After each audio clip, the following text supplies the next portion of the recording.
a celebration.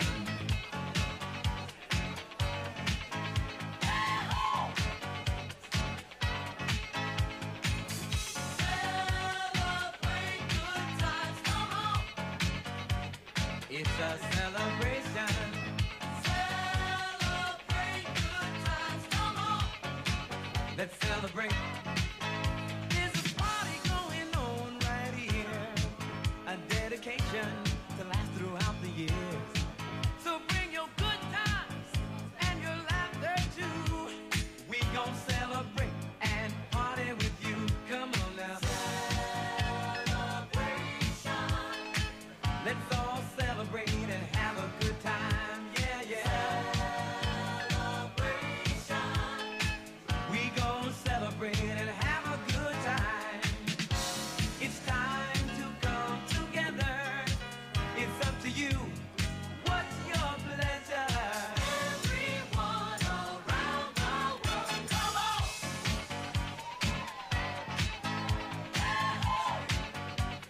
It's a celebration.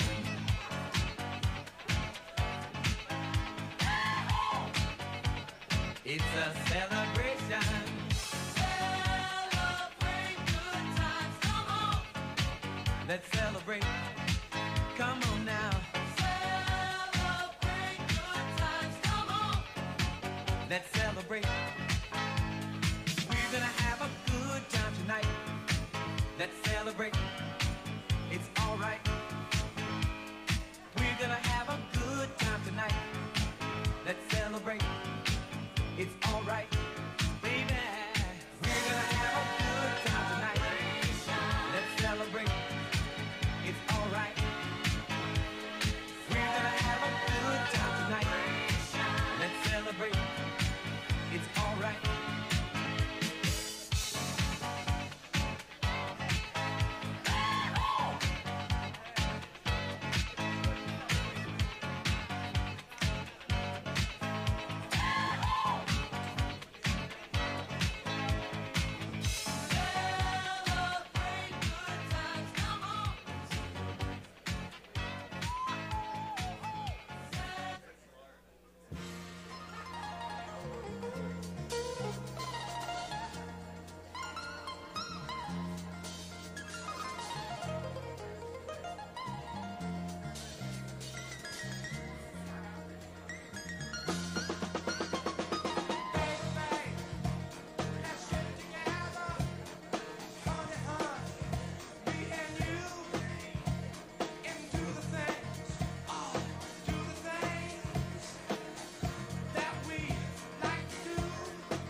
Hello, Vapor Central.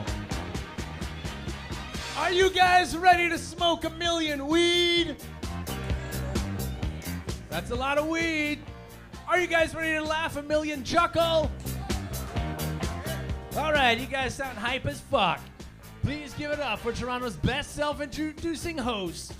Your host with the most. Balls in his mouth, Hunter Collins. It's Weedy Wednesdays.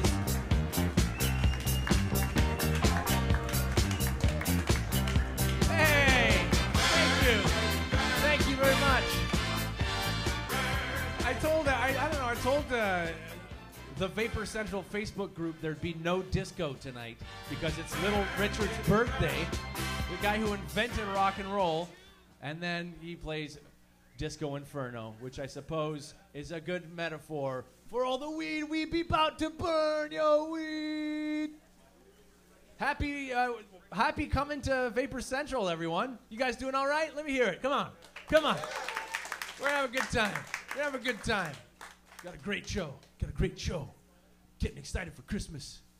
You guys getting excited for Christmas? Excited for Christmas, buckaroo? Where'd you go for Christmas? Where's home? Home is Dubai. You look pretty Dubai-anese. This guy looks like a character you would unlock in Tony Hawk, by the way. This guy does not look like he's from Dubai at all. Dubai's cool, right? Dubai's all right. It's pretty liberal as far as the Muslim world goes, you know? By liberal, I mean you're allowed to walk around. That's pretty liberal.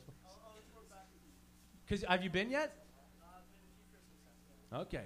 I hear my sister lives near Dubai in Al Ain, and she keeps sending me pictures of her chilling out with chocolate fountains.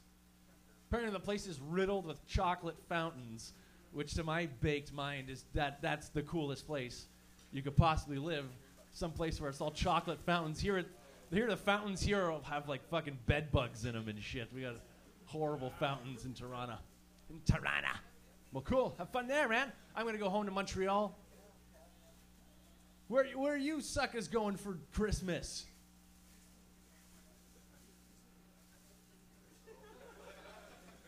Scared Quiet Town. You're from Scared Quietville. You guys ever go to Ottawa? Ever been to Ottawa? I had one Christmas in Ottawa. And I don't know if you guys heard this. Ottawa was voted Canada's least sexy city. Have you heard that? Heard that? What do you guys think about that? You guys think that's true? You guys think Ottawa's unsexy? Yeah? I know. I think that's bullshit, man. Ottawa's way sexy, if you ask me. Ottawa's super sexy. I love those sexy Ottawa girls. That's because to me, there's nothing sexier than a chick who's wearing a pantsuit that's just stuffed to the brim with gunt. You know what I mean? Just stuffed with gunt. Squeeze it a little. Hey, you got some Nerf in there? Smuggling some Nerf, lady? Are you from Ottawa? Is that what? She is? It's okay. You seem pretty party for someone who's from the world's most boring town. All the ladies, every lady in Ottawa looks like someone's aunt. You know what I mean? Just fucking pantsuits, chubby, sucking on a latte. Ottawa's bogus. All right. Hey, you know what I feel bad for around Christmas is the Jews. You guys think about that? Because, you know, they don't have Christmas. They got the Chanukah. They have Chanukah, right? And they don't have all the Christmas movies we get to watch, right? You enjoy Christmas movies? What's your favorite Christmas movie, my dear? I don't know. Is that the It's a Wonderful Life. Fine movie. See, they don't have that, the Jews, right? All they have is 8 Crazy Nights, right? That's the only holiday movie they have. They don't have Christmas movies. You know, there's no Jewish equivalent. You know, there's no, Frosty the Accountant. They don't have that movie. There's no Rudolph the Red-Nosed Kosher Beef. They don't have that. You know, there's no Miracle on Some Street in Thornhill. They don't have any of these movies. They don't have movies for the other holidays either. You know, there's no I Know What You Did Last Yom Kippur. You know what I mean? Nothing. Hey, I should take a second here to welcome everyone from every different belief structure. To all our Christian friends in attendance, I hope you're pumped for a real dandy time at church on Sunday. To all our Jewish friends here, I hope you're pumped for a real dandy time at Jew Church on Saturday. And to all our Scientologist friends here tonight, you weirdos, go fuck yourselves. Your religion is pretty much word for word the script of Ghostbusters 2. I used to be religious for a while, man. But then a tragic death took place in my family, and I renounced fundamentalist Rastafarianism. But now, as far as I'm concerned, there is no Jah. I'm just kidding, guys. I was never religious. I was never a religious guy. I remember one day my dad sat me down. He said, Hunter, don't worry. There is no God. Go out there and get your dick wet. I was 7, and it was a good day. Yeah, I mean, it's weird hooking up with really religious girls. Are you ladies religious at all? No, you practice karate, though. I hooked up with this one religious, I was hooking up with this Catholic girl.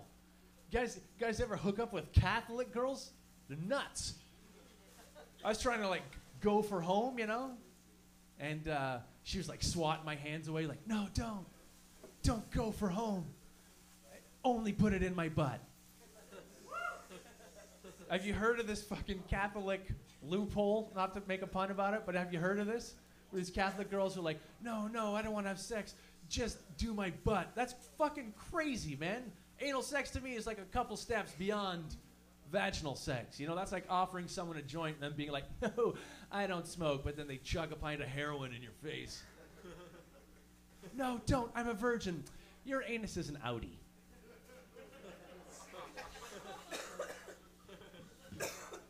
Yeah. Can never be religious. Can never be religious. What else is going on? Hey, man. These are some newer jokes. I went to Canadian Tire to pick up a camping bag. Gonna go camping. Like camping, buckaroo? You a camper? Happy camper? Little camping bucky lasek. I asked because I went to get a backpack, like Bucky Lasek, right? But like a camping bag, right?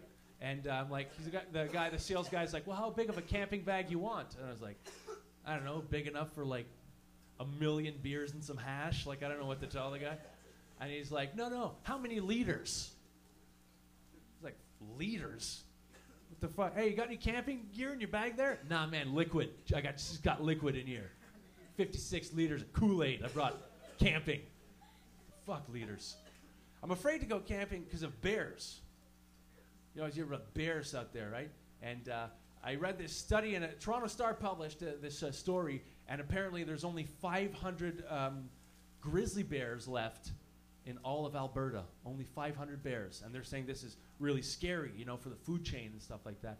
And but I think these scientists would change their tone if they saw all 500 bears stampeding toward them in a field. They'd be like, we got to kill some of these fucking bears, man. Leave 3 bears.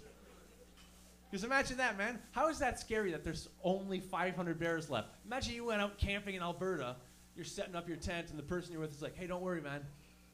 There's only 500 bears out there. Yeah. You know those creatures that can tear through your skull like warm tofu? Only 200 of those, plus another 300 of those. So you got 500 bears. Bears are crazy, man. I went camping in Alberta, and they give you like this pamphlet before you enter the camping grounds that warns you of the danger of bears, right? And it's crazy because the first tip they give you for before you encounter a bear is speak to it in a soothing tone. Like that's gonna make a difference. Like, hey, yo, bear, man. I know you were just passing through trying to kick it with your bear homies, but I'm just doing the same, brah. Yo, Daps. Yo, bear knucks, brah. As if soothing tone, as if my instinct would be to scream at it like the singer from AC/DC, you know, hello, bear, I'm walking through.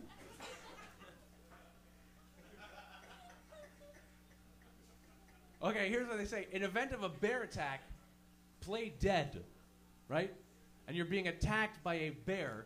I can't fucking keep my shit together when a cat hisses at me. You ever been hissed at by a cat? My fucking feet start going like fucking Fred Flintstone, and you hear bongos.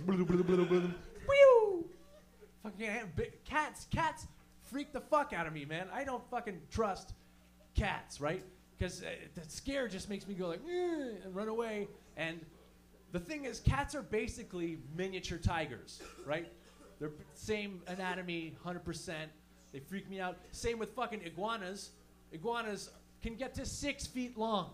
If you see a fucking scaly creature that's longer than 6 feet and it isn't Ben Mulrooney, that's a fucking dinosaur, okay? It's a terrifying dinosaur. Same with the Portuguese. They're just miniature Italians. You can't trust that shit. You can't trust.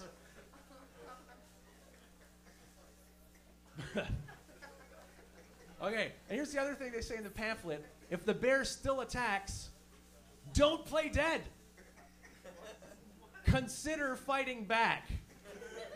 They use the word consider. Imagine considering. I don't have a chin anymore.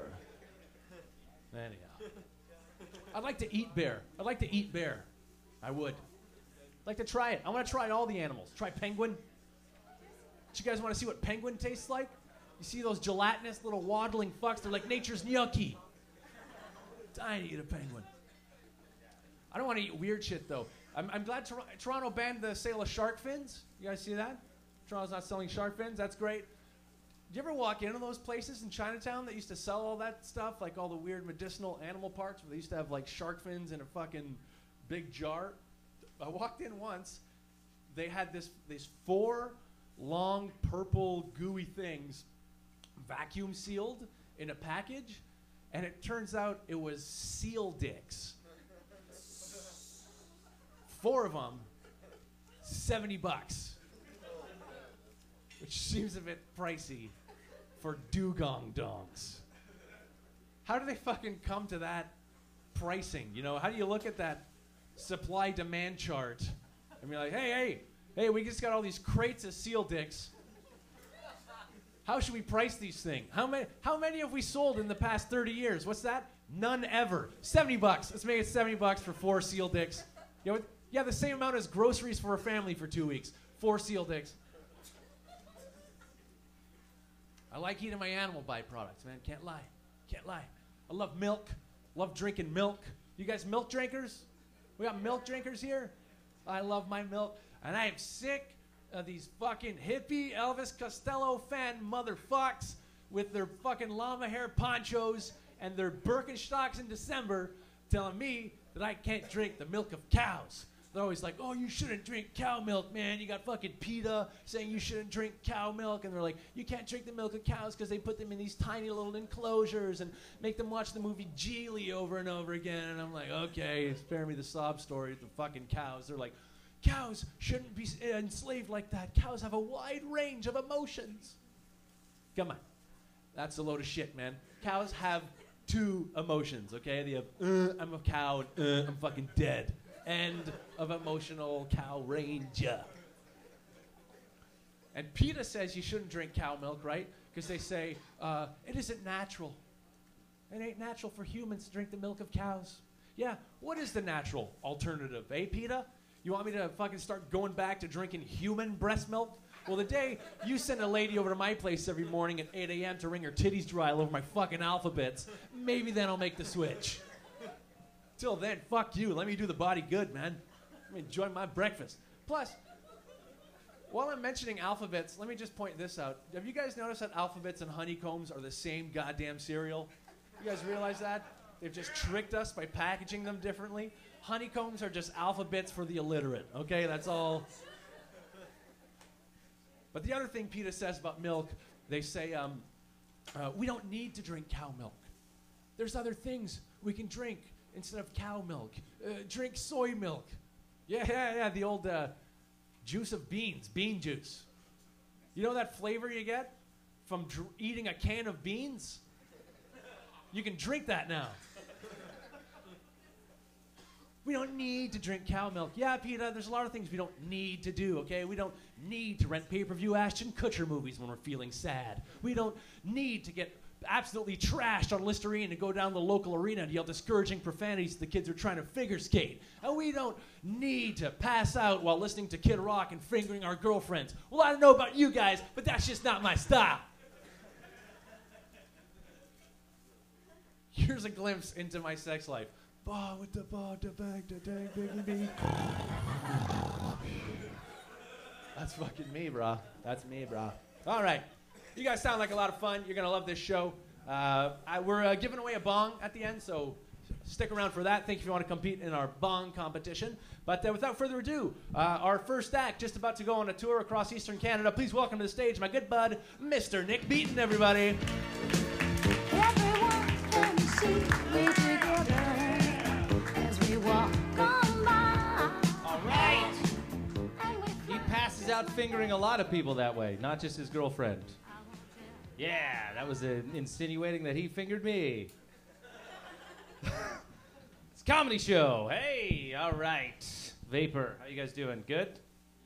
Yeah. 6 people that answered. We're together in this. I've been living in England for the last year in London, and they have a really bad class system there still. It's really bad there. We don't have it here. They have it there. And they're really shitty about it. I was on a subway, and they'll do little announcements on the train just to let you know what's going on with your train. And this is a really weird, specific one that they said. It was the worst thing that I've ever heard said in my life. And it was this announcement on the subway in London. It was warning you about what was going on. They were like, there are beggars and buskers on this train. Please do not encourage their presence by acknowledging their existence. I was like, did you just tell me to treat people as if they weren't there? Because they don't have as much as I do? That's the shittiest thing I've ever heard. And it's like, I'm on the subway too. We're all on the subway. Who are you warning? It's not like we're doing great. If you take the subway places, you made mistakes in your life. You're not... It's not like I'm riding by on a golden steed like, fuck off, commoner. You know, it wasn't... I don't look at like a homeless guy bumming change and think, oh, that guy's annoying. I hate that guy. I look at that guy and go, fuck, 3 more mistakes and I am that guy. I need... But it's weird because we don't really care about poor people. We really don't, even if when we say we do. The Western world, we don't give a shit about poor people. That's why AIDS went the way it did for so long. Like now, AIDS is very treatable now. And here's a weird statistic that some people don't know. You're actually statistically more likely to live longer with diabetes than you are, with AIDS than you are with diabetes. That's a thing now. We really started cracking down on AIDS. Because we didn't crack down on it at first because nobody gave a shit about it. They were like, that only affects poor countries, you know, or gay people, or drug addicts. We don't give a fuck about that. And then the fastest rising group in North America started to be white women in their 20s, and guys were like, we need to get on this shit. This is an epidemic. That's pretty much what I like to fuck right there. We need to solve that problem. I don't know. Strange though, we in the Western world we're very strange with things. I think we're destroying our kids because we try to protect them too much because we want them to live long for some reason, you know. So we try to make sure they're safe all the time, even though we don't have to worry about it. Here's the worst thing that anybody ever says to kids. We were all told this when we were growing up: don't talk to strangers. Why not? They're bad. That's it. Just everybody you don't know is bad. That's a great thing to put in the developing mind of a human. Just don't talk to anybody. They're all bad. And it's apparent that we were all told that because everybody walks down the street. We don't look at anybody in the eyes and we don't talk to anybody. And if somebody does talk to you, they're like, hey, how you doing? You're like, what the fuck is this guy's problem? He must be a crazy asshole talking to me when I'm trying to walk down the street. When I was a kid, too, when I was like 5, when I first started going to school, they brought people in to tell us not to talk to strangers, like this group of people that were performing skits and stuff like that, to tell us not to talk to strangers. But the people they brought in to tell us not to talk to strangers were fucking strangers. Like, I'm not going to listen to you, person I don't know. You're telling me not to listen to people like you. What am I supposed to... So I don't trust people you don't know, so I'm not going to listen to you. But then that means that I should listen to you because you're telling me not to... Listen, I'm 5. Can we slow this down a bit? I don't even know what my dick is for yet. Can we pull this back a step? And every skit they did ended in some stranger touching a kid's bum. And I was like, 5, I didn't know why. I was like, why does he want to touch my bum? What does he get out of it? Because nobody tells you what sex are. You have to fill in that blank on your own, you know? That's the first introduction to sex education we have. We don't know what it is. Nobody will tell us because they're too embarrassed to tell kids about what sex is. So they don't tell them. They just say, stranger's going to want to touch your bum, and then let that fucking fact sit in your head for 7 more years before they even start to explain to you what sex is. And then when the next step of sex, the next way they explain sex is just to talk about STDs and shit. That's the next one you get. You just get that thrown in your face. You know, they pick you at like the time where the most hormones are going through your body, the time where everything is telling you to fuck the most. They're just like, well, it might give you AIDS and it might kill you. And you're just like, it might be worth it because I got to do something with this. It's up all the time. It never goes to bed. So they do the AIDS thing, that's the next one, the STDs, and then the one after that, when you get to high school, they know you're starting to drink and party and stuff. So they say, you know, if you drink and you're out with a girl and she's drinking and you have sex with her, she might wake up and say that you raped her. That's the next thing they say. That's what I got told. And I was just like, well, what the fuck? Is none of this good? That's what you start to think. Is this all like look at that. That's your introduction. That's your sex education in this country. It's just first step, strangers are going to want to finger you in a car. Next step, you're going to get AIDS and die. And then the next one is she's going to say you raped her. You know what nobody ever tells you during any sex education? Orgasms are awesome. Nobody ever just says they feel pretty good, you're going to want to do it a lot. And then we wonder why we have so many introverted weirdos in our society who don't come up and say hello to people because we're all weird. Like, you wonder why you see that weird twitchy guy on the bus because he's 35 and he's yet to ejaculate into a woman because he's terrified. All right. What I love about this room is the smiling faces. That's as good as a laugh. That is just as good as a laugh. Just this guy's laughing into his own body. He's just, no one can hear me. Not even the comedian to encourage him to continue. Oh, fuck. Well, what else do I want to tell you guys about? I don't even know. That was all I really wanted to do. But I have other stories.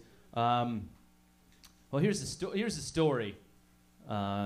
I was in the UK and I was doing a show, and after the show, there's like 3 Norwegian girls in the front row, and they were cute, and I did the show, and I wanted to talk to them, right? But I don't talk to people, so I decided to play Angry Birds at the bar in hopes that they would talk to me, because I'm really cool like that. And then they did. One of them came over and was like, would you like to have a drink with us? I was like, what the fuck? Yeah, that's great. This never works. And it worked. So I went over and had a drink with them, but then they were like, the pubs closed really early in England, so we had to find like a place that was open later. And they were like, do you know any cool places that are open later? And I was like, fuck, I wish I was cool. I was the guy playing Angry Birds a second ago. So no, I don't know any cool places to go. So we find this other place that's open a bit later, but it's closing. So we go in, and one of the girls is like, well, I'm going to find somebody who knows another place to go. So she goes, she looks around, she finds a guy, she comes back, she's like, yeah, I found this guy, he knows the place to go, he's gonna bring us there, and he's gonna come with us. And I'm like, fuck, that sucks. Now, I didn't think I was gonna fuck all 3 of these women by any means, but I knew that like one of them might have a boyfriend, one of them might not be interested. I don't need to add another variable into this, as explained by the Angry Birds situation. I'm not good at this shit. So I need them all to be open so it works out. And then she brings the guy back, who's gonna come with us, and it was a black guy, and I'm like, now I know I'm fucked, because there's no way I'm gonna be as cool as a black guy. I don't even have kind of a chance. He's gonna be way cooler than me. And he had a cool hat on and like a scarf, and he looked like he knew shit about music. I'm like, I'm fucked, I don't have a chance here. And so we go to the bar, and what ends up happening is talking to these girls, and they're hanging off every word that he's saying like I thought they were, but so was I, because he was really interesting. And then, but it's not a complete failure, guys. It's not a complete, I did get a number. I got his number. So he could have fucked 4 people that night. And that's that story over. What else can I tell you? Well, the Middle East is crazy, huh, guys? What's the deal with that? Those are the 3 other comics on the show, laughing at what the fuck. Where's he going with this? That He just told a cool story about women and black guys, and that didn't get a laugh. And now he's going into this Middle East bullshit. But I am going to go into this. Because it is, I don't know, you turn on the TV every day, you just see the Middle East is on fire constantly. To me, the Middle East is like, it's like you got to shake it. It's like a drunk, irrational girl outside a club that's just freaking out about shit, and you just got to shake her so that she calms down. You know, she's just complaining about a bunch of, like, I lost my shoe, I can't find my phone. Jennifer was talking to John even though that she knows that I like them. And they're just like them. And then the Middle East is just like, the Jews aren't people, women aren't equal, we need weapons of mass destruction. You just want to shake them both and go, can you calm the fuck down? Just calm down. Like, all of this is just irrational bullshit. At least with the girl, you can just get her a street dog, and then she's like, oh, everything's good. There's no street dog for the Middle East. Is the point of that joke. Who the fuck cares? Who cares? Man, I'll tell you this much. I am having a good time. No, but the Middle East is crazy. Remember that video that came out not long ago, the anti-Muslim video? You guys remember that? You guys YouTube that shit? Anybody even hear about this? Nobody heard about this? Well, then what's the point of this joke? I don't even know what's the point of me telling this shit. How about this part? You guys remember when the soldiers the U.S. soldiers were caught urinating on the troops of the dead insurgent bodies? You guys remember that? Yeah. That was like because they filmed it. Why would you fucking film that shit? Like, that's the thing, is everybody films shit now, so it's captured. Like, you think there'd be one guy urinating on an insurgent's corpse who was just like, Dave, are you filming this? Like, what the fuck are you doing, man? Court-martial. I'm not allowed to piss on a dead body. Might as well just plant a flag in his chest, for Christ's sake. Not supposed to do this. But that was a big thing. Everybody hated that. The whole world hated that. Even the Taliban hated that. They came out condemning it. They were like, this is disgusting. This is horrible. This is terrible. Nobody should ever do this. They were so upset that it almost interfered with one of their beheadings of a homosexual. But it didn't, because they're pieces of shit. The point is the Taliban doesn't get to condemn things. If you're the Taliban, you don't get to tell other people. When you're an organization that stones women for getting raped, you don't get to say, you're not supposed to do that. You're not allowed to take a position. And if you're the American government, you don't get to condemn shit. And if you're the Canadian government, you don't get to condemn shit. Or the Australian, or the French, or the German. You know who gets to condemn shit? Me. You know why? I don't have genocide on my resume. That's why. These people need to calm down. And condemning is the thing that people get to do when they don't actually want to do anything either, by the way. That's what, like, countries do. They condemn shit when they don't, because they didn't condemn Iraq.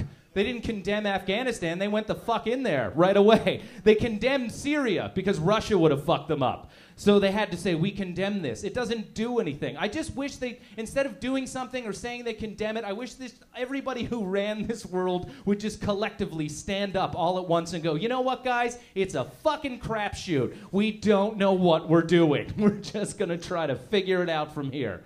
I think that would be good. And listen, man, there's no street dog for the Middle East. Peace.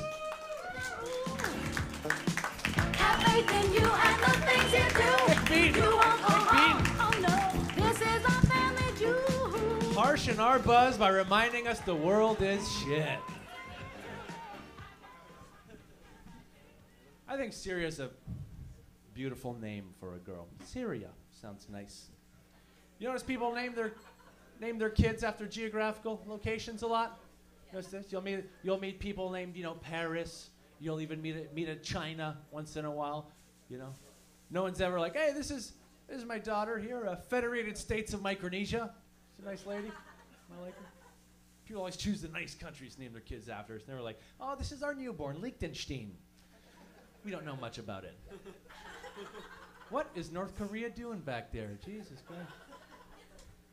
This is our twins, India and Pakistan. They look the same, but they're always fighting. This is Canada. He's nice. America, cut that out, you fat asshole. Anyways.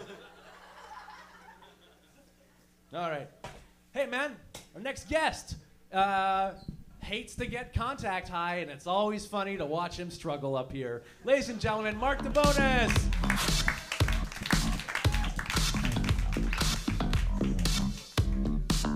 Yeah, give it up for Hunter, everybody. Yeah. Just here. All right. So here we go. This is like I've come to terms with the fact that I have a stupid haircut. It's the product of a $5 to $10 haircut. That's exactly what I'm repping right now, you know, because the thing is, like, I can't bring myself to terms to spend more than like $15 on a haircut. You know, to me it makes no sense. Like, if I'm spending $15, like, there better be good conversation. You know, that $5 is just conversation right there, because I can do without it, to be honest with you, you know? And the thing is, it's like, I have no idea, I've learned, how to describe to a barber what I want. I don't know. I always thought I knew, you know, but I finally realized that I have no idea. So I went to one guy, and he had the book, right? Like, I love the book, you know, because you go in, you pick a hairstyle, he tries to match it, and then, you know, and then you move on, you know? But the only problem with the book is they haven't made a new one since, like, '84, you know? So, like, whatever you pick, you're kicking it old school, you know? So I'm, like, looking through this book. I'm just going to keep talking while these people leave, because this is a story, and if you guys are missing half the details, it's cool. So, it's okay. This is, you know, it's all about absorbing it, you know? That's really what we're doing here. So, here's what happened. So, what was I talking about? See what happened? I was trying to get back into it casually, but I lost my, where was I? The book. I was only at the book? Holy shit. The book, 84. They haven't, I did the 84 one, right? Yeah, okay. So they haven't made a new book since like 84, you know? So like, whatever. You know, so don't do any whistles. I'm gonna get fucking confused up here. Okay. So, the problem is, they haven't made a new one since like 84, you know? So whatever you pick, you know, you're kicking it old school. Did I do this yet? Okay. See, I sell it the same every time though. That's the important part. How far in this joke did I get? Am I done? No. So I'm looking through the book. My throat is burning me. So I'm looking through this book, trying to figure out what style. I didn't do this part yet. So I'm trying to figure out what hairstyle I want, right? So I picked the only thing that I can kind of go with, and I'm like, look, man, just give me a mullet. All right, give me a mullet, but cut the back off. You know, like, I don't want any party. You know what I mean? Like, give me business in the front, business in the back. Let's have a fucking business meeting up here. You know, we'll have a good time. You know, so he looks at me and he says, with confidence, no problem. Okay? And then he cuts my hair, and then he ends up giving me his haircut. And I'm like, man, this is not the mullet. And this is all he said to me. I'm sorry. You know, and there's really nothing I can say because it was like $8 with tip. You know, I'm like, I can't even argue this guy, you know? So I decided to step it up to the $10 realm, you know, and that's what I'm repping right now. This is 10 flat, okay? So I went into the guy, and this guy like, he's like literally like 5 to 7 minutes from my house walking distance, you know? And I went in there, and he asked me, he's like, what do you want? And I told him, I'm like, I don't know. Like, I don't know how to describe it anymore. The book clearly hasn't worked in years, you know? So I go to the guy, like my hair at this time was like down to like my shoulders kind of, right? So I go to the guy, I'm like, look, man, just cut it in half. Okay, cut it in half, and we'll go from there, okay? So then he looks at me again with confidence, okay, and he was like, yeah, no problem. He ends up cutting my hair, and he shaves, like he pretty much gives me like a buzz cut. And I look at him, I'm like, man, this is not half. What happened? And this is what a $10 response gives you, okay? This is what he says to me. He looks at me, and he's like, look, I cut it in half, and then I went with my gut and cut the rest off. And I'm like, this isn't a gut decision that you make, you know what I mean? Like, we have to run the numbers, make sure everything happens here, you know? Like what you just did was, you just rounded third and decided to run home, you know? Like, nobody waved you in, you know? Because really, the mirror is the third base coach to the haircut, you know? Like, when we reach that happy medium that we all agree on, we lock eyes in the mirror, And I'm like, let's take this home, you know what I mean? And we didn't get to it. But here's the problem. I don't know about you guys, but I've realized that when my hair grows out, it gets to like a certain length where I'm like, this is what I want all the time. But I have no idea how to describe it to the barber. So what I want to do now is like when my hair gets to that length, I'm going to go into my barber and kick the door open and be like, remember this shit, okay? I'm going to be back within 3 to 6 months, okay? Remember this. You know what? Take a picture and put it in the book. I want to be in the book. Let's have a fucking updated version here, you know? I want to see people walk around with my stupid haircut so I can make fun of them. And the thing is, like, I actually found out what this place is called. You know, like, I drove past it. I had no idea to this day. It's just called Kevin's. That's it. It doesn't say barber. It doesn't say salon. You know, for all I know, this guy's a guy with a pair of scissors, a book, and a dream, you know? But whatever the fact is, he cuts my hair, you know, so it's good.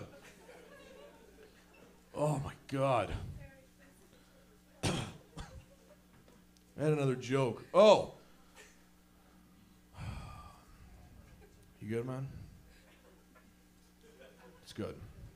I had another one. I don't want to look at my paper. I told myself, I'm like, this is the only show that I really have to look at notes, and I'm fighting the urge to look at my notes right now.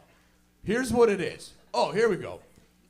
I quit smoking cigarettes now for about 3 years, and the thing is, I don't look for claps. I'm just strong-willed. So the thing is, you know, when I quit smoking, I feel more of an asshole now than when I used to smoke, you know, because my tolerance to be in a room is about 45 minutes.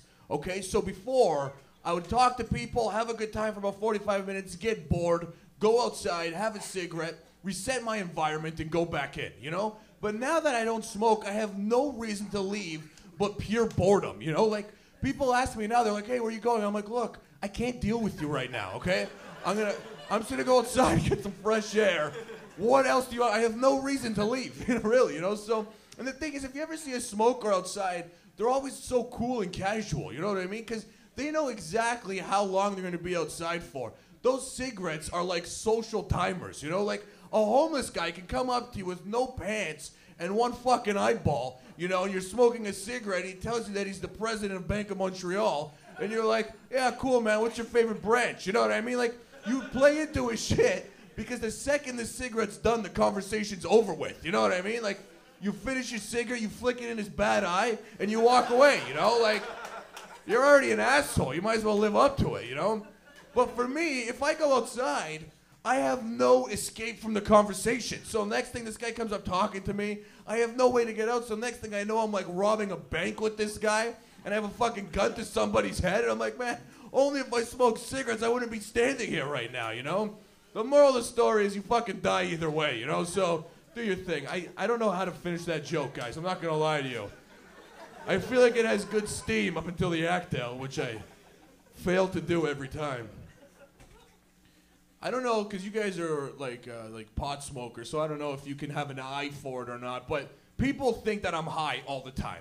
I have like fucking sensitive eyeballs. I don't know what it is. I always have red eyes, and like I just squint. The lights are bright. You know, what am I going to tell you? I don't know, right? So I have this, like, before, if Hunter didn't say anything, because if you guys, because it's weird doing it to you. Like, I feel like doing like a set in Italian. If you guys aren't Italian, you're like, this guy doesn't know Italian. He's clearly making up words right now. Like, would you think that I was high if he didn't tell you I didn't smoke weed? Yeah. We need some sort of response other than 2 people here, because there's a lot of people. This joke is like 3 minutes. I don't want to do the whole thing if you're like, we know you're not. You know what? Fuck it. I'm done with it. It's out the window. It's out the window. I'm going to jump out the window next. That's my closing bit. No. I realized that my tennis ball intake has gone down about 3,000%. You know, because as a kid, I would see like 30 tennis balls a week at least. You know, but like as an adult, I might see like 1 a year. You know? And if I ever see one now, it's always like covered in garbage on the brink of falling into a sewer, you know? And I just stop my whole day and I look at it and I'm like, man, what happened to us? You know, like, we used to have something. It might be a foot hockey joke. I'm not sure yet. I don't know where that comes from. But I'm going to get out of here right now. Let you guys know I'm on Twitter. My name's Mark DeBonis. Whatever, check it out. I don't care, but please do. The The thing is, like, if you're on Twitter, you don't realize, but you kind of sign your life away, you know, because your whole job now is to, like, look at other people's accounts and see what they're doing and shit, right? So, like, me and my friend were driving one day, and he was looking at my friend's account, right? He was looking at this guy's account, and he's like, man, this guy has, like, over 20,000 followers. That's crazy, you know? And I'm like, yeah, that is pretty crazy, right? And he's like, man, he has, like, 15,000 tweets. That's insane, you know? And it's like, you know when something just kind of hits you and you realize? I was like, yeah, that is insane. You know, that's literally a guy yelling 15,000 random lines into a group of people hoping for a response, you know? Like, the real life equivalent to Twitter is a homeless guy standing on the corner yelling, you know? Like, my shoes are blue. That's a fucking tweet, you know? Like, really, homeless people should be on Twitter. They'd be fucking smashing it, you know? Like, you know, like, homeless Steve at the corner, you know? And you're like, he's like, I haven't ate in days. You're like, this guy's hilarious, retweet, you know? You know, like, can I have $1? Hashtag please. You're like, does it end, you know? Hashtag it's not for drugs. Hashtag LOL. Hashtag crack. You know, like, Steve, I'm not following you anymore. Okay, thank you very much. I'm Mark DeBonis, man. Hunter Collins, guys. Mark DeBonis. You beat weed. You beat weed, Mark. You beat it. One time we saw Mark at another weed show, and he was like, before the show, he had a napkin over his like nose and mouth, and he thought he was like beating weed. He thought he wasn't gonna get high because he had that, but he was getting high.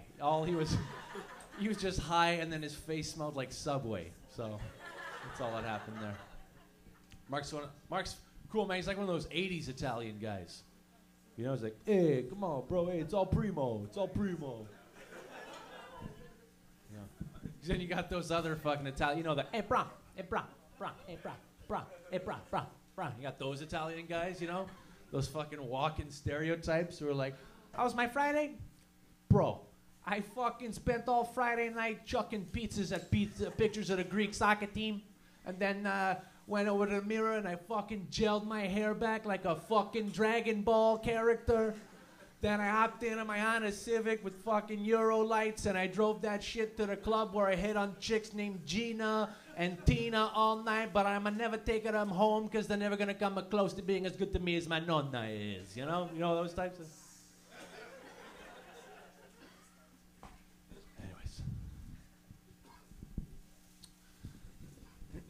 Anyways. Hey!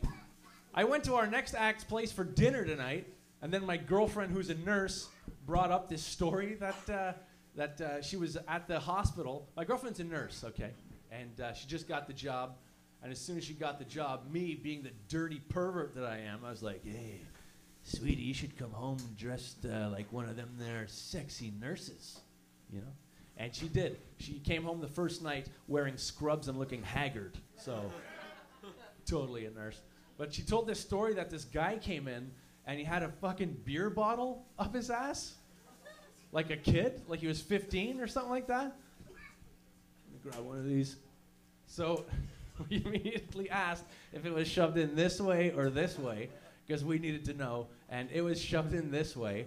But I thought that would be funny if like he had the fucking bottle like up his ass like that, and then the nurse at the desk would be like, I'm gonna need your health card, and he like handed it but dropped it, and then he bent down to pick up the card and then went gluk gluk gluk gluk gluk gluk, and then I just thought that was funny. If his ass drank a beer. Okay. I'm gonna get out of here. Ladies and gentlemen, coming up next, international comedy superstar, Mr. John Key, everybody.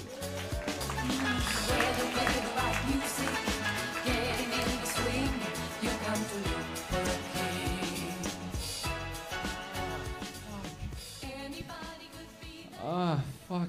Hunter Collins kills me. Give it up for Hunter Collins. He's fantastic. He was at my house. His girlfriend was telling me that story. Some dude walked in with a beer bottle shoved up his anus. And it was his third time that he had been there. Because he tried telling the nurse, I don't know, I fell on it. That was the story, remember? Because the kid tells the nurse, no, I just fell on the beer bottle. But mom's like, no, this is the third time I brought you here. So mom sold him out to the nurse that he'd been shoving beer bottles in his anus. Fuck you, Mom. Have you guys ever been too high? Have you ever been to that point where you're just too high? You're like, no, I'm way too high. No, yes, yes, yes, no, yes. Has people been there? I'm gonna share a moment with you that I was way too high. So I'm on the subway. You gotta understand, I'm on the subway going home from here. So I'm here, I'm fucked, I'm going home, right? Now I'm on the subway, and for some reason this song is on my shuffle.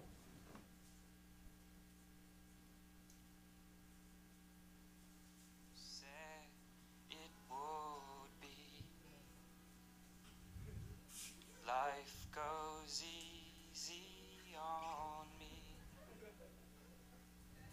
most of the time.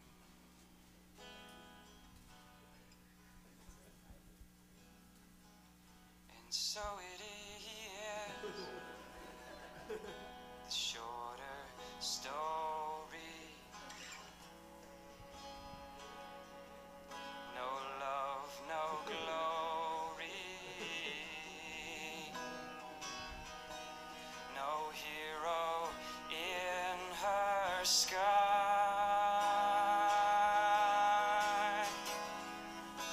I can't take my eyes off of you. And at that point, I look directly at a girl, right? I'm looking directly at a girl. I've never seen someone more scared in their entire life. They're like, what the fuck is going on? Why does this Asian man keep telling me he can't take his eyes off me? Where the fuck And I realized this was happening. And I'm like, holy fuck, I'm that creepy guy on the fucking subway. How did I become that fucking guy? It's from being too high. Because it happens sometimes. You're like, I didn't know I was that guy until you're that guy. You're like, what the fuck? I'm scaring girls on the subway. I'm just terrifying women, right? And then you know how I knew I was way too high after that? Afterwards, I looked around, I'm like, you know what? People need more love in this world. That's what they need. People need more love. That's how fucking high I was. I went from that point, that creepy guy, to the point where I think people need more love. You, sir, you look like you need more love. Do you have enough love in your life? Do you? Is this girl with you beside you? Because she's beautiful. If she was in your life, I'd understand that. She's fucking gorgeous. You know how many pretty girls... You know what my fear is in this world? That I have seen too many titties. That is a fear of my life. You know, because if you count the amount of titties I've... Think about it. Think about it. Each and every one. How many titties you've seen in your life? Like real titties, stripper titties, you know, like porn movie titties, internet titties, like just mom titties. Just the amount of titties you have seen in your life. Like, if I had to count them, because I would look at porn every day of my fucking life. I look at so much more. The amount of titties I've seen, like, it must be in the hundreds of thousands, like maybe millions of titties. I've seen maybe millions and millions, and I haven't seen enough. I don't know how the fuck that is. Because I think I've seen every type of titty out there. Like, how do you have more titty variations of what I've seen? There isn't. I've seen almost every type of titty, like the pert, kind of like round, kind of like defying gravity titty, and then like the fucking like fried egg on the end of a nail kind of titty. Just fucking like, I've seen every type, yet I still want to see titties. I hope that day never comes where I don't want to see them anymore. Where I was like, you know what? No, that's too many titties. I've seen enough titties because oh God, I love titties. Fuck, I love them. You guys remember the first time you saw titties? Do you guys remember? You remember the first time you saw titties? Do you guys remember how fucking amazing that was? Do you guys remember? I remember I was so excited my pants hurt. I was so fucking excited.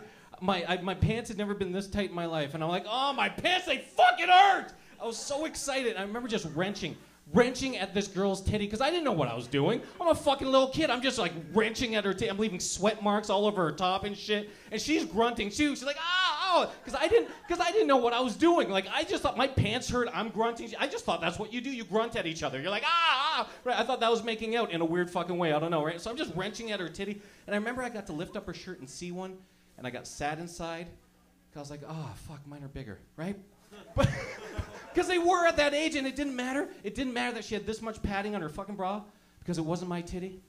And I got to touch one, and I was like, holy fuck, this feels so much better than the top of my ass, right? Because when you're a little kid, you ask your buddy, you're like, hey buddy, what's a titty? Because your friend who has touched a titty, you ask him, you're like, hey, what's a titty feel? He's like, oh, it feels kind of like the top. No, it doesn't. It feels so much better because it's a real fucking girl titty, right? And you're touching, it's not like the top of your ass you get to touch every day when you shower. It's not the same, right? And then you get to kiss one. Oh, and you get to put a nipple in your mouth, and it's like magic and fucking rainbows. It's like, why does skin taste this good? It shouldn't. It's just, how does it taste? my hand doesn't taste, skin shouldn't taste this good. Why does this nipple taste so good in my mouth? It's like fucking fireworks. It's like nipply magic. And when it's just like, why? Because I keep wanting to suck it. Like, why do I keep wanting to, like, it's just so good. And then, and you know, and it's like fireworks and shit like this, right? That is like one of the best days of my life. The first time I ever got to see titties. I don't know what else to say to you people. Thank you. I'm John Key.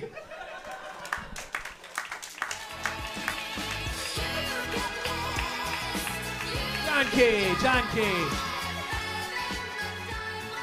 Yeah, I don't know if you guys know this, but I'm also a master at creeping people out, man. I've got this new thing I do to creep people out. You know what, Bloor and Ossington, there's Black Belt World, the karate school. What I do now is I walk to that karate school dressed in a full fucking karate outfit, and I stand in front of the window and do all the same moves as the instructor outside of the window, and then when he notices me, I fucking throw a smoke cloud and then walk across the street and wait for the bus.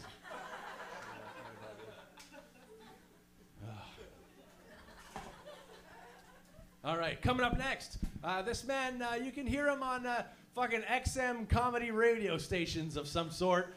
Please welcome to the stage, Dave Martin.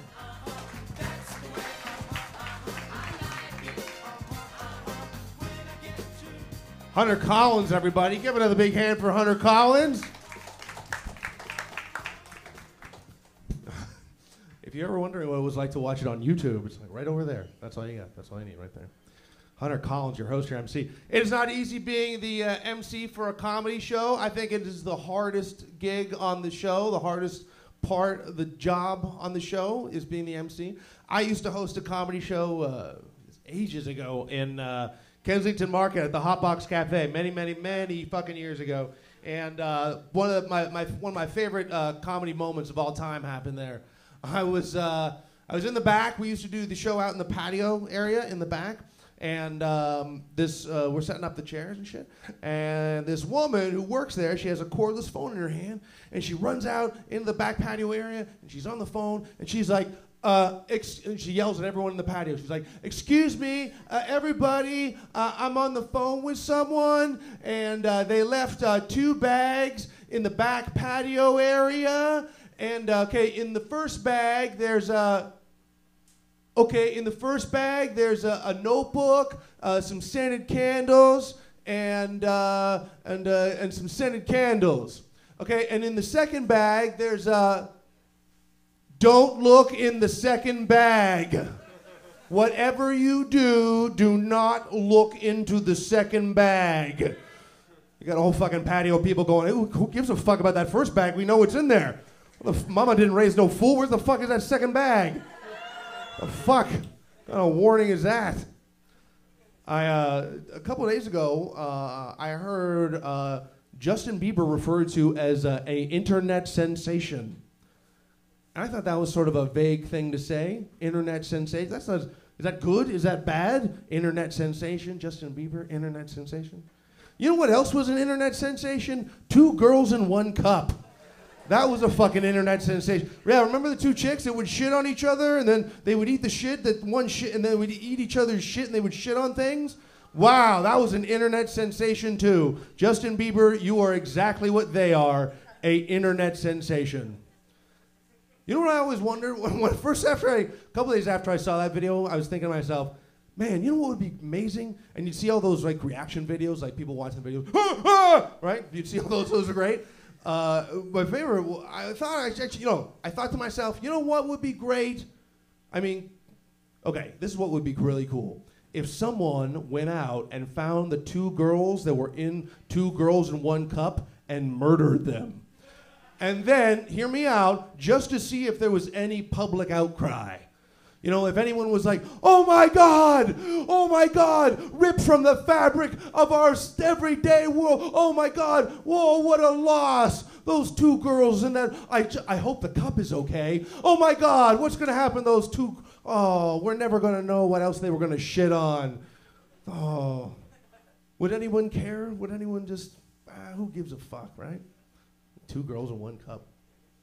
I think if you got any of your sex education, if you got any of your sex education from the internet, or if you were just born in the internet age where that's like commonplace to you, You are spoiled, man. You are spoiled with your access, your 2 clicks to hardcore pornography. Oh my God, you are fucking spoiled. Because when I was growing, then you could, just 2 clicks, you can see some of the most amazing and beautiful hardcore pornography in the world out there. 2 clicks, you know. Sometimes when I was growing up, we'd find it like a garbage bag, and inside of it there was like some weird old man had left a bunch of porno magazines in a ravine somewhere. Like, oh my God, look what we found! It was like fucking gold, like lightning would shoot out of it, or like that. You know that holy globe? That would be, oh my, we found a bag of porn, right? Holy shit! But I thought when I first saw a health textbook to learn about sex, I thought that sperm. Because when they would show you sperm, they would show you like a little tadpole. And so up until I saw my first porno movie, I literally thought when a guy climaxed, millions and millions of little tadpoles that you could see with your naked eye would shoot out of his penis. That's what I genuinely thought. Thank God that's not true, huh? Masturbation would be such a hassle. You'd be like, get it! Oh my God, get them all! Holy shit! Imagine that. Imagine if you could tell if they were boys or girls when you were stomping them out. Imagine imagine getting stomped out like a lit cigarette by your fucking dad. Oh my God. Just seconds into the world. Oh. That was a harsh image, wasn't it? Oh my. Halfway through telling that joke, I was like, oh my God, are you doing this? This is fucked, man. How many people here know who Steve Hirsch is? Anybody? Steve Hirsch? Did anyone ever see that reality show, Porno Valley? Did anyone see that? It was about Vivid Video, and Steve Hirsch is the owner of Vivid Video. And if you have any sort of crazy sex scandal, Steve Hirsch will give you like $1 million and to shoot a porno movie. Right? And so if you have like a little flash in the pan sort of fame, you were part of a sex scandal, he'll pay you and you get to fuck in a video. Right? And so he gave the Octomom like $1 million to make a masturbation video. So he likes celebrities and shit like that. So I can't wait for the video of Here Comes All Over Honey Boo Boo when she turns 18. Can you imagine? That's just what? Hilarious, thank you. Oh, I did that. All right. Here's my impression of every guy that picks up a copy of Men's Health magazine, and he's in one of those articles. Because all you need to sell one of those magazines is just 6 weeks and you'll get rock hard abs. That's all it takes to sell a copy of those magazines. All right? This is my impression of a guy that picks up one of those magazines. This is gonna change everything. From now on, I'm gonna turn myself into a machine. And then anyway, that never fucking happens. Fuck. I was at a bookstore and I swear to God, I saw this book called The Bible for Dummies. And all I could think was, who was the first book for? I saw this, I think if sometimes men and women say horrible things to each other before I get out of here in a context of a relationship, and I swear to God, I had a chick that once said this to me. She once said, you know what? Even if you were the last person on earth, I still wouldn't have sex with you. Well, I guess if we were the last 2 people on earth, I would rape you. I don't want to, but what a stupid question. We're the last 2 fucking people on earth. We are going to fuck, okay? I mean, what else are we going to do, Reed? Give me a fucking break. We got to repopulate the species. I'm going to have a candy necklace of Viagra and a rag so full of chloroform. We are going to fuck at some point, okay? Give me a fucking break. It's either me or an animal. I don't know if you've seen a lot of nature shows, but there's not a lot of love in the animal kingdom, okay? It is mostly rape there. Ever seen tigers fuck before? They just sneak up on each other, fuck, and bite each other in the back of the neck, fuck, and run off in opposite directions. Which does not sound that bad. And that goes for dudes, too. If you're the last person on earth with me and you're a dude, I'm going to rape you, too, okay? Come on, why not? There's no one around to call us faggots. Jesus, let's fuck. Come on, what the? Unless, we're right around the corner. There was like a search party of like, hey, we're over here. Fuck, shit. It would be like an eternity of pride, man. It would be awesome. Good night, everybody. Hunter Collins. Dave Martin.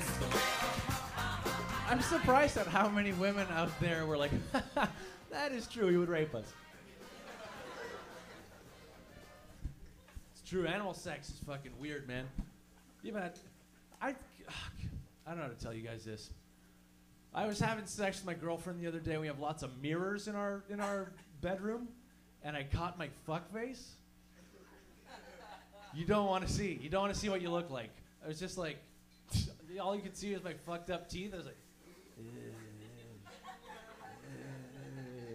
so I was like, oh my God, that's what I look like? So I went like, hey, like that.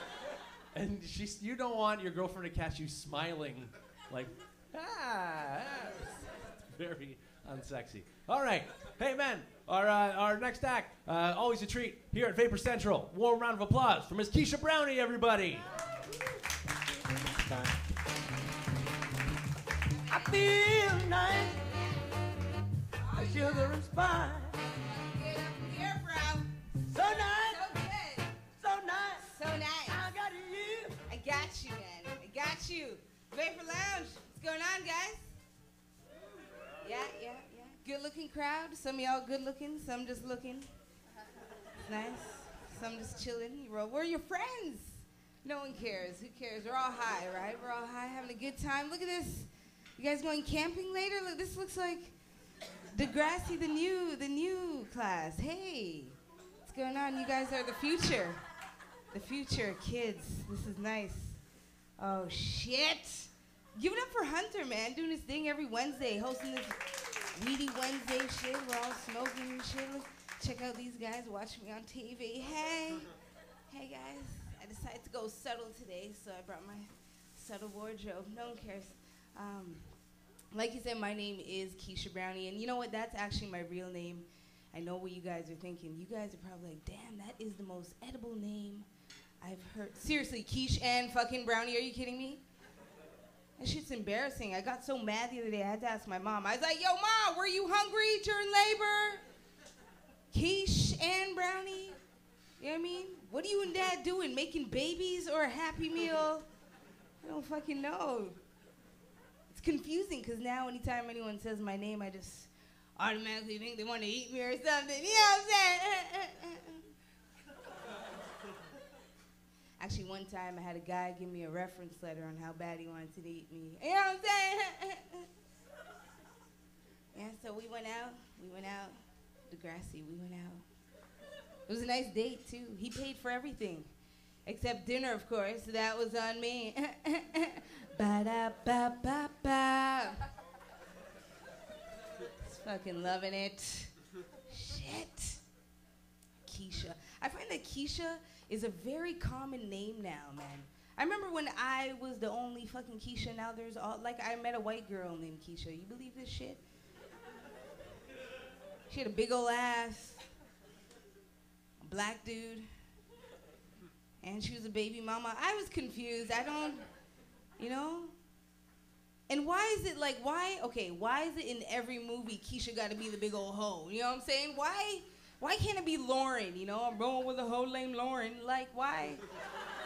Why does it have to be Keesha? I'm just saying. And which fucking Keesha? Because there's so many different variations of spelling the name, right? I spell mine K-E-E. They got the K-E-I's. K-E-Y. One time I met a K-E-A. I know, right? Fucked up? Oh, shit. So every year we get together for our annual Keesha meetings to talk about how we want to take over the world. But I find that some Keeshas get jealous of other Keeshas. You know what I'm saying? Like, I did a show one time, and this girl almost knocked me the fuck out because I spelled my name differently. She's like, oh my God, you're so funny. My name is Keesha too. How do you spell your name? I was like, oh man, thanks girl, buy my DVD. I spelled my name K-E-E, and she's like, oh hell no. She just went from normal to Jerry Springer all in 3 seconds. You know how black girls, when they get mad, they do that matrix move? They're like, oh hell no. Start snapping and shit. I didn't know if she was excited or mad at me. I thought I was gonna die. I was like, oh shit. You could call me Lauren. I don't know. It's messed up, man. Fashion is crazy nowadays, right, ladies? Fashion. I feel like I feel like we have to keep up with fashion. I kind of feel like Eve started it, you know, back in the day. She got a leaf, she's putting on her genitals and shit. And everyone in the garden started wearing a leaf and stuff, you know what I'm saying? Fashion evolved and stuff. Rihanna shaved the side of her head. Now everybody was shaving the side of their head. Yo, I saw a poodle with the side of his head shaved. I said, yo, dog, I like your hair. Yo, dog, you get that one? Oh, you guys that high? Oh, man, I don't know. A lot of people don't know this about me. I'm actually French Jamaican. Anyone else here grow up on jerk poutine? Patty, croissants. See, the thing about the French rudeness and the Jamaican anger, I find that it comes out in the worst places, like my restaurant job when a customer wants to complain. Because I was at work the other day, you know, being fake, and quit acting like you love your job, Degrassi. They're just like, we love retail. No, you don't.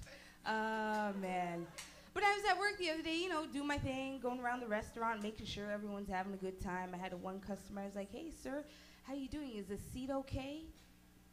And he turns around, he's like, well, actually, a couch would be better.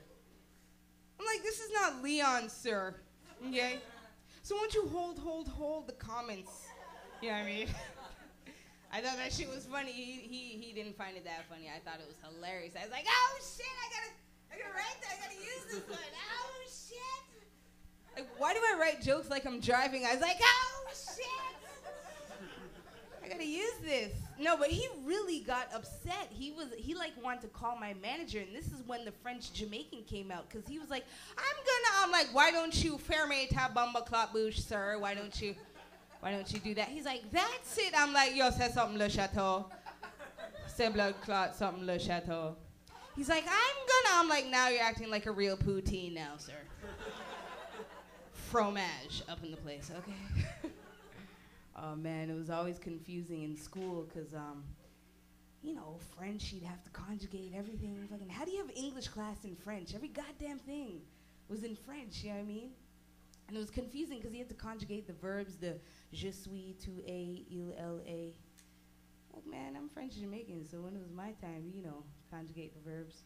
Bro, I was like, madame, I know the answer. It's je man, tu man, il, elle, man. Madame. I went to night school. It was cool. It's cool. Everyone's toasty. Everyone's high. I'm actually really sober right now. So if you want to heckle me in spliffs, I mean, you can. Man, you guys do some dumb shit when you're high though, right? You guys ever get so high you go to use your cell phone, you end up listening out for dial tone? You ever do that shit? Hello. One time I got so high, I did the stupidest thing. I called my friend on her home phone, and I ended up asking her a stupid question. I was like, yo, guy, where are you right now? Where are you? I'm calling you all day, little bitch. Where are you? Man, you guys ever get so high you try eating a McChicken sandwich backwards? You ever try that shit? You can't do it. You can't do it because it's around you. I wrote that when I was high. I will never do it again. It's gone. Evaporated, never. No, but I hate it when like weed dealers really piss me off. I'm from Brampton. I don't know if anyone's stingy out here in Toronto. Why are you mad? Are you from Brampton too? I know it's a sad thing. Sad, I know. No, but you know, like, cause you know weed dealers, right? They're like, you give them all this money, and what do they give you? This minute piece of dirt, right? And what do they have the nerve to say? Yo, it's compressed. Like, seriously, Jerome? Seriously? So the next time I went to go pick up weed, you know, I gave him half the money. I started running. I started taking off. He's like, what is this? I'm like, it's compressed, little bitch. It's compressed. Shit. Before I go, though, there's one thing you guys got to know. I love doing comedy, especially in comedy clubs. But this is cool, too. It's like a comedy club. You're chilling. There's a mic and stuff. But I'll perform anywhere, you know what I'm saying? I'll do weddings. I'll do birthdays. I'll do threesomes. I will fucking perform, okay? And the other day I had the advantage of doing a South Asian beauty pageant. I was like, what? I love butter chicken. And so I get there. No one fucking gets that reference, really? South Asian butter chicken. That was, you guys are slow. And I don't even want to finish the joke because it's a really long joke. It's like a rant joke I'm working on. But I'm going to leave you on this because it's Christmas time. and that has nothing to do with what I'm about to say. It's just more love me kind of joke, because I'm very proud of myself, because like I just lost 10 pounds, ladies and gentlemen. This is some fucking real shit. Cody in the corner, Degrassi. It's really easy. I decided to shave, so maybe you get. I know, right, girl? Yeah, you know what? I had no idea until I went swimming one day.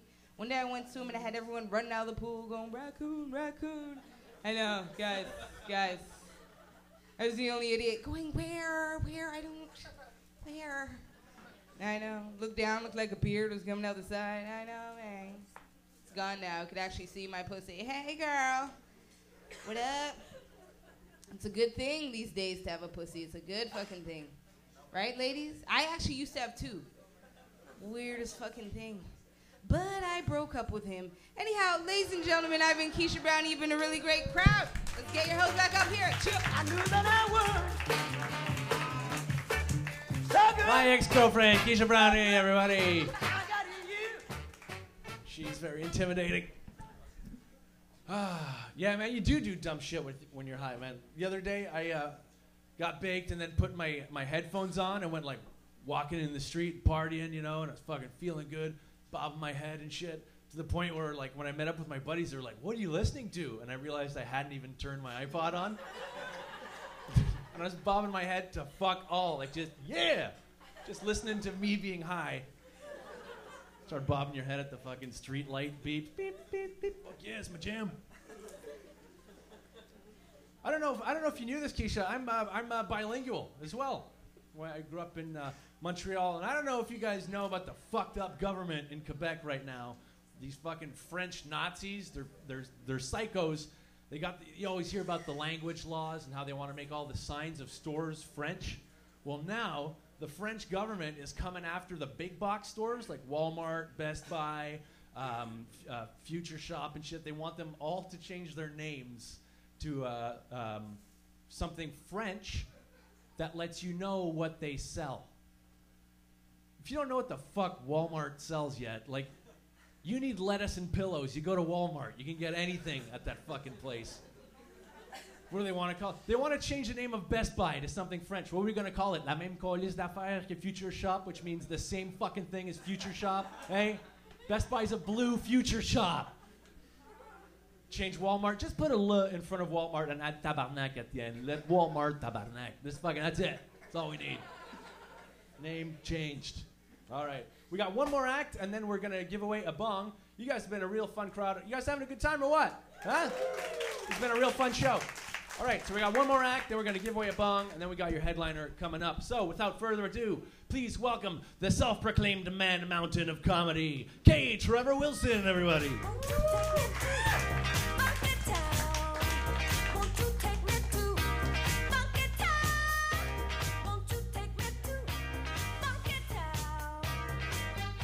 I don't move much.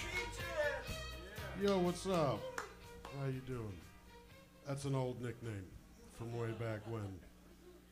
Long story short, I once portrayed a very memorable fat Cinderella stepsister. That was great. I've come to terms with the fact that I look like a lot of people. Everybody seems to know somebody that looks like me. Usually decides how they treat me right away. If they know someone that looks like me that they don't like, they're not very happy to see me. But if they like the guy that looks like me, I'm very quickly their friend. I was up in Sudbury, and this French guy had a friend that looked like me. And he took to me very quickly. Started calling me Big Bear for some reason. Hey, Big Bear, you come with us and do cocaine in my garage. And we did. And I didn't know that's why I was going to his garage. I just thought there was more beer there. Turned out to be cocaine and small dogs.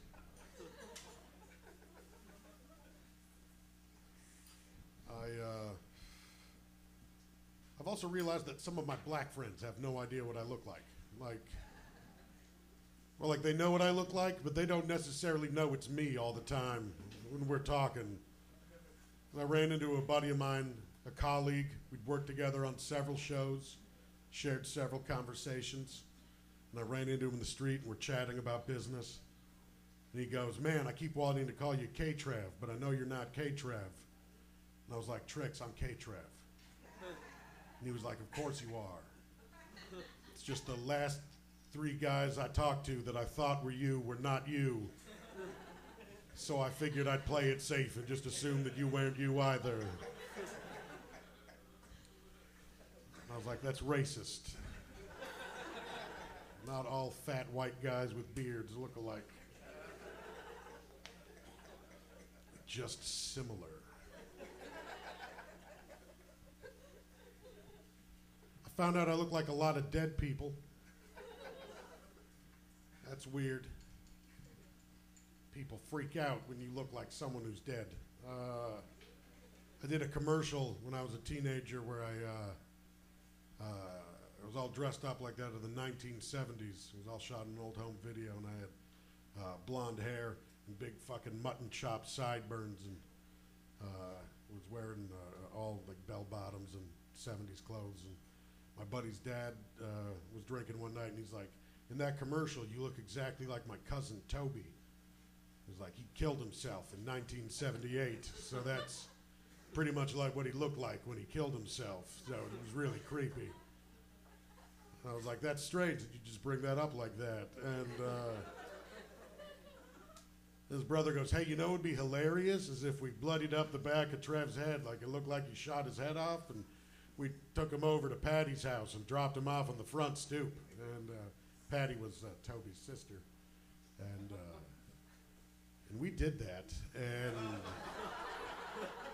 it was not funny at all. It was terrible. One of the most awful nights ever. Poor woman. Never listened to Bruce when he's drinking. I had an old woman just point at me one day and go, you look like a dead man, which you just don't do to strangers. That's... Like, I found out later that I looked like a friend of her husband's who'd passed away. That's not what she said. She just stopped in the middle of the sidewalk and pointed her bony old finger at me and went, you look like a dead man. And she had an accent and a kerchief, and I'm like, are you putting a curse on me, you weird old gypsy? Put that finger down.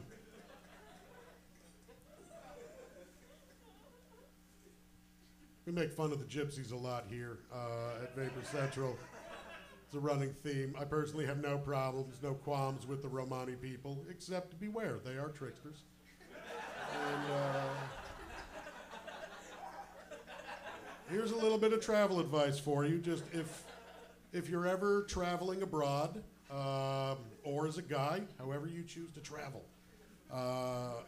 you're at like a train station or a bazaar or someplace where there's a lot of people, and a woman throws a baby at you, that is a trick. Don't catch it. That is an old gypsy ruse.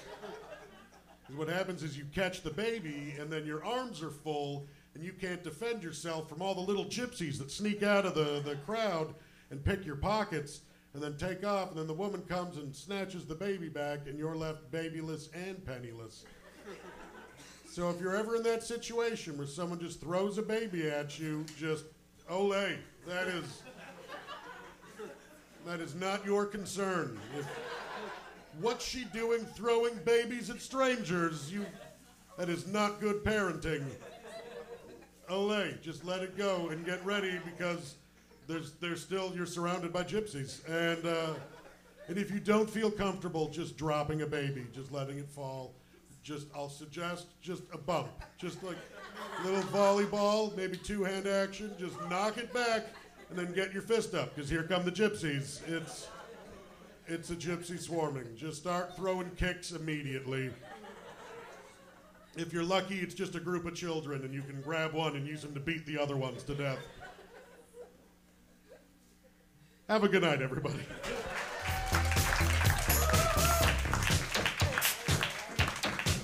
DJ Trevor Wilson. Teaching you that if you ever get a baby thrown at you in Romania, you gotta sidestep babies like a Maury guest. Ooh, oh yeah, not my baby. All right, so we need a couple contestants to come win this bong, which is actually made out of authentic velociraptor skin that we picked up in Chinatown with some shark fins the other day. So, anyone want to compete in the bong comp? Win this bong? Big fat old bong. You can bring it home and call it fucking anything you want. You can call it King Bong, or you can call it fucking, I don't know, James Bong. You can call it any, give it a cool, you gotta give it a cool bong name. You gotta give your bong a cool bong name, right? Bongfucius. What would you call it? What would you name that bong? Bongtholomew J. Simpson.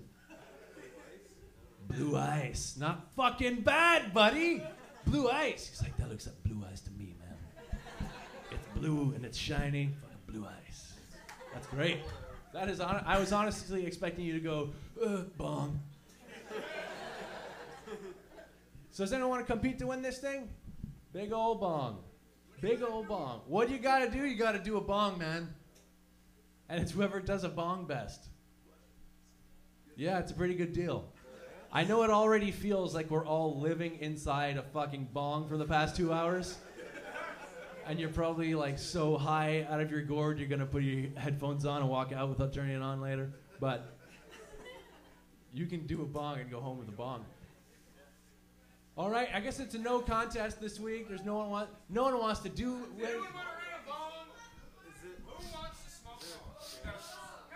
Smells like pussy out here. Oh my God.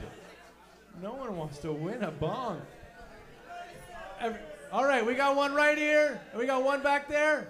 All right, real fucking champions. Give it up for these guys. How you doing, man? What's your name? Kyle. Kyle, we're going to give you a weed nickname for the bong competition. You're Jared Weedo. Jared Weedo. Yeah. And Jack Black. Jack Black. This guy makes Jack Black look like Khloe Kardashian, okay? He's a good-looking man. You ever see Khloe Kardashian? She looks like China, the wrestler's brother.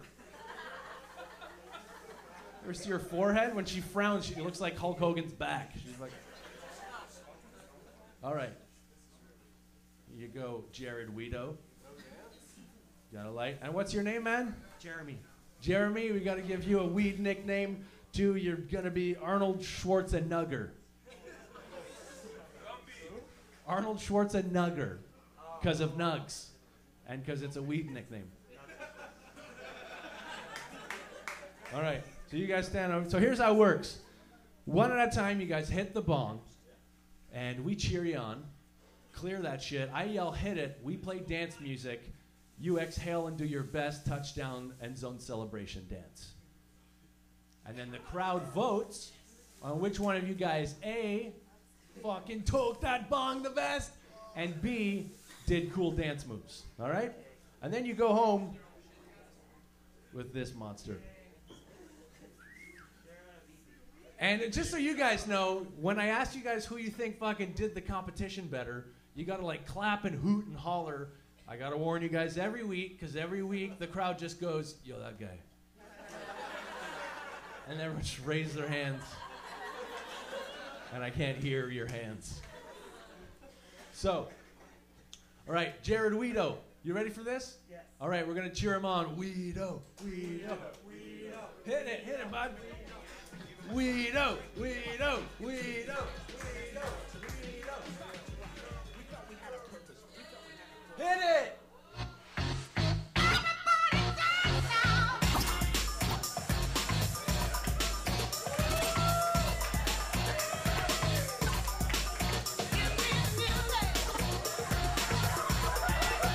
He's locking eyes with me. Jared Weedo, everybody. Fuck, man. He turned around and fucking looked at my eyes the whole way down. And it was so entrancing, I grew a pussy and my socks were wet. Okay. Wait, you were Schwarzenegger, but now you are, because I'm big too. We're gonna yell, Schwarzenegger. You guys think Schwarzenegger's got what it takes? You got anything? He's got it? All right. Hit it, bud. No, that sounds terrible. Don't yell that in a room. Hit it!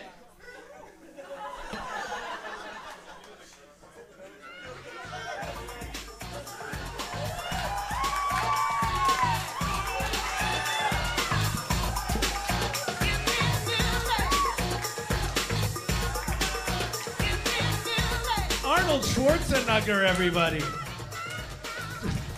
can hang on to that. It's gonna be a tight vote this week. Now, hoot and holler, everybody. Do you guys think first guy took it?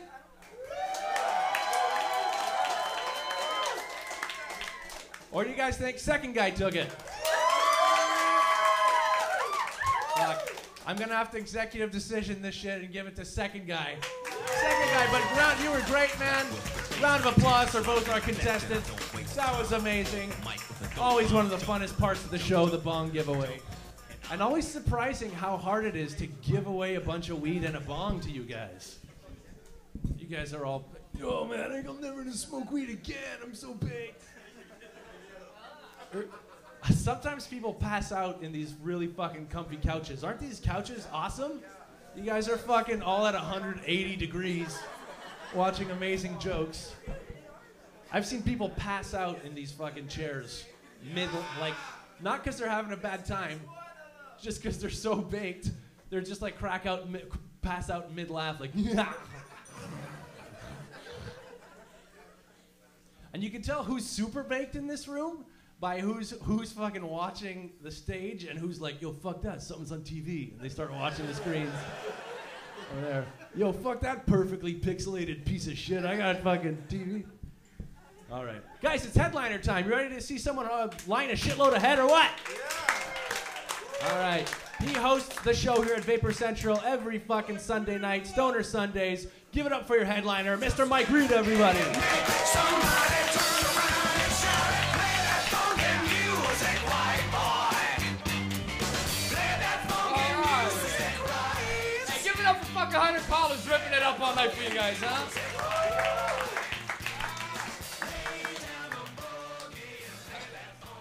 How the fuck's everybody doing? We're doing okay?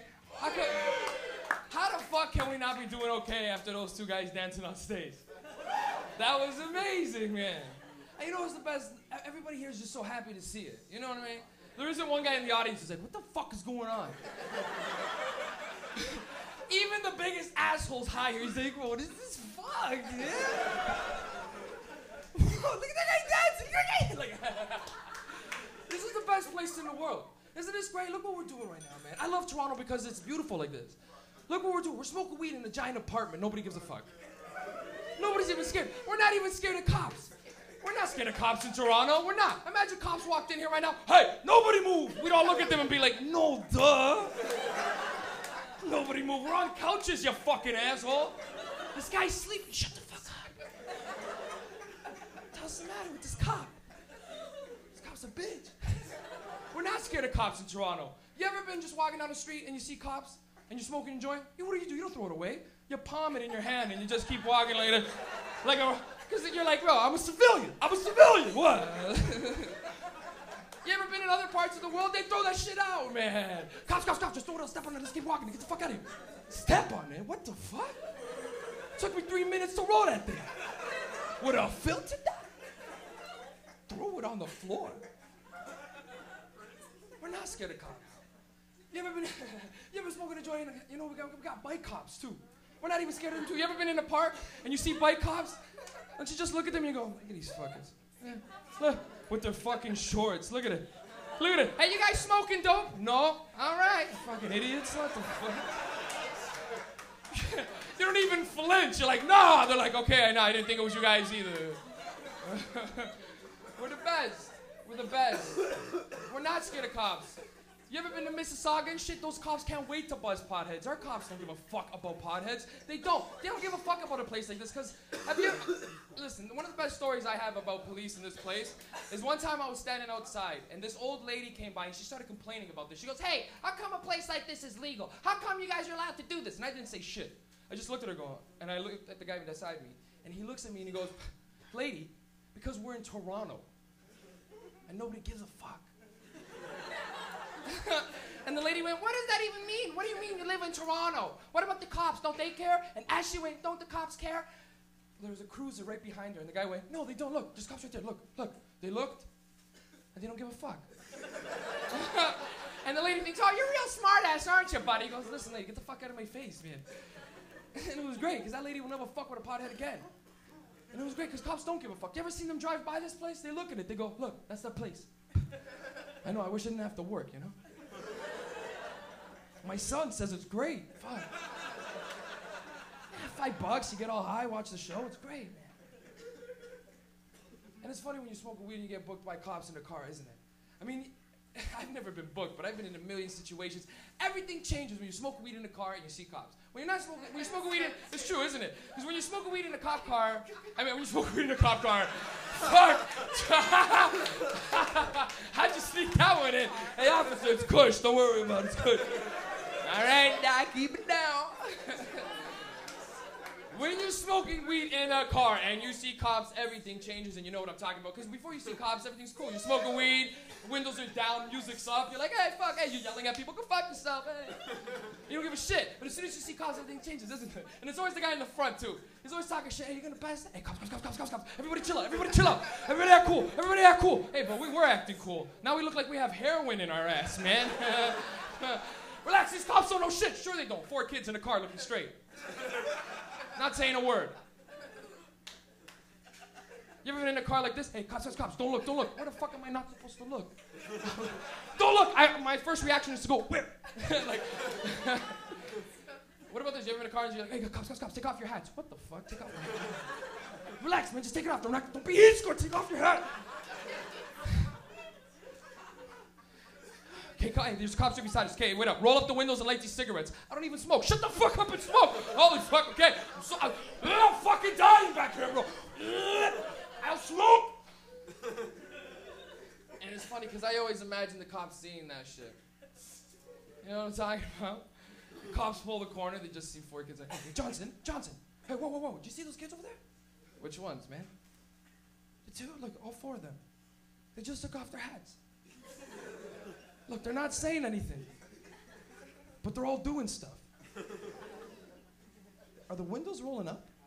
They are. Look. Look, they're all smoking now. And they still haven't broken eye contact. They're just looking straight. Look, the kid in the back doesn't even want the cigarette. They're yelling at him and shit. What the fuck is wrong with these guys? He put on his hat and then he took it off again. You want to pull these kids over? Nah, man, they're already scared. So what do you want to do?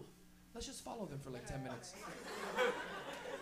You ever been in that fucking stupid ass cop situation? That's the worst one. After you're done getting high, okay? You throw out your joint, right away you see cops behind you like, oh fuck. Okay, everybody act cool. They're right behind us. They don't even know we were just smoking. We're civilians, dog. We're civilians. And then like they follow you for like 5-10 minutes, making every turn you make it like, hey, you're gonna pull us over or not, man? Holy fuck! Jesus Christ, I'm fucking dying here, man. I haven't gone over 40 for 10 minutes. Jesus fuck. Everything starts coming out. Your boy in the back's like, yo, I can't go down, dog. I got a knife. A knife? What the fuck? Where'd you get a knife? Man, everything's coming. I'm gay. He's gay. What the fuck? Holy shit. What? Dog, I'm not picking you up anymore. It's just fucked, man. The situations we go through. Especially as potheads. People who aren't potheads don't know. They don't know what the fucking beauty of it is. You ever had, if you're the pothead, are we, okay, make some noise if you're the biggest pothead in your family. Let me hear ya. Isn't it fucked up being the biggest pothead in your family? Because everybody always calls you for weed for sure. That you're the first, hey Mike, listen, I don't really talk to you, but you get him a half quarter? Yeah, I get you a half quarter. But it's gonna be dank, watch out, it's gonna fuck you up, eh? Smoke little tiny pinners of this shit. Don't let your wife smoke. Remember that time she greened out at fucking Joe's wedding and shit? You ever have somebody in your family green out? That's more fucked up than a friend greening out. Because when a friend greens out, everybody laughs about it, you know? Like, you ever see one of your friends getting so high that they're about to pass out? Nobody goes, hey, you okay? You go, hey, what the fuck's going on? Watch this. It's all fuck. And I have immigrant parents, too, which are, it's crazy. It makes no noise if you have immigrant parents and you're a pothead. Let me hear you. Yeah, it's fucked. Having immigrant parents and being a pothead is much worse than being a mungie cake and having immigrant parents. If you're full-blood Canadian, I mean, your Canadian parents probably grew up around pothead people too once in a while, and they probably knew. Immigrant parents don't have levels of drugs. Okay? You know, Canadian parents are like, oh, no, my crack's much worse than pot. Jeez, fuck, everybody smokes pot, but fuck, crazy people smoke crack. My mom doesn't know that. I have a little Portuguese mom. To her, drugs is drugs. You smoke, you get fucked, bye-bye. There's no level to these people. My mother doesn't know, and I grew up on Lansdowne and Bloor, so there's nothing but crackheads in that area. So my mom, when she found out that I was smoking weed in high school, she wasn't like, oh, Mike, you smoking drugs? You're smoking weed, that's nice. You're gonna smoke, watch TV, it's okay. To my mom, I was like, Mikey, you smoking drugs? Yeah, why? You're gonna walk like that? Nah, it's not even the same drugs as mine. Those people are crackheads and shit. And my mother was great, because every immigrant lady you know is very nice on the outside, but they're fucking insane on the inside. Every immigrant lady you know will see someone they see and they're like, oh, Maria, long time no see, come inside my house. And then as soon as that lady leaves, she's like, I hate that fucking lady. So why'd you invite her inside? You gotta be nice. That's not nice. She doesn't know that. And my mom used to do that with me when I used to come home with my friends high. She always used to book us high all the time. And she'd always pretend to be nice. She'd be like, Mikey, that's you and your friends. Come inside, I'm gonna make you guys food. Come inside. And then as soon as we'd leave, she'd be like, never bring so many people to the house. 9 Coca-Colas, Mikey, 3 people, 9 Coca-Colas. Why is everybody's eyes red? And you guys eat. No say nothing. Half an hour, nobody say nothing. One guy, he go, and everybody left. Guys, I've been Mike Rita. Thank you so much, everyone.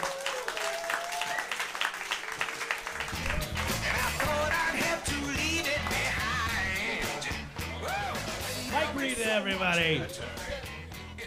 So shit, man. That's our show. That was a lot of fun. I just want to let you guys know we're here every Wednesday, every Thursday, and every Sunday. You guys were darlings. We never take it for granted. Thanks so much for coming out. And also, 2 weeks from now, 2 Wednesdays from now, December 19th, we have our 4th annual Vapor Central Eggnog Fiasco, where I sit on stage in an armchair here all night and just get trashed out of my fucking mind on eggnog while all the acts come on stage and we fucking banter in the middle of their acts. It's always crazy. You see a man degenerate before your very eyes. It's always a lot of fun, so put that in your calendars. Remember to tip the staff. One more round of applause for all the acts you saw tonight. Thanks a lot. Party hard. Smoke it like it's weed.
Madonna and Sharon Stone all together.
Just think it for a minute. Should I trade half my money for 10 times as much sex? It's an equation from hell. It's an equation from hell. It's an equation from hell. It's an equation from hell.